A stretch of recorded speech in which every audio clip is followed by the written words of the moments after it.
To begin, I'm going to write a function that takes two numbers and adds them together. And I'm going to call this function add two numbers.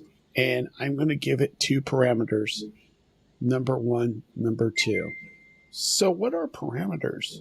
Well, over here with number one and number two, they can be thought of as placeholder variables where their values are defined when the function is called and are not assigned values within the function itself. The parameters are accessed within the function for some sort of manipulation, which in this case, we're going to take the parameters number one and number two and add them together. Now I'm going to call this function below, and I'm going to pass through two values, 4 and 6. And these values are the arguments. And what is an argument?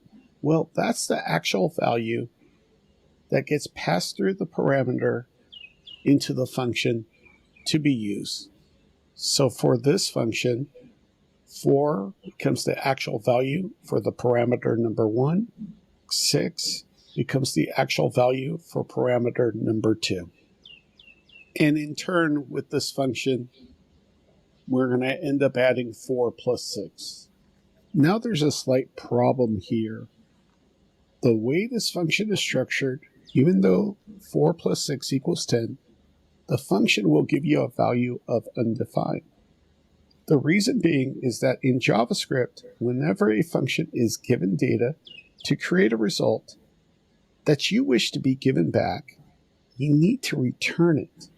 So I'm going to go ahead and add a return statement in front of number 1 plus number 2. Now with this return statement, when the function is called, it's going to add the value of 4 plus 6 and return it.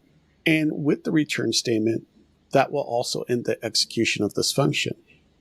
So keep that in mind, because if you're doing any debugging through the use of console log, you want it written before the return statement. Anything written after the return statement will not execute within this function. Thanks for watching, and happy coding.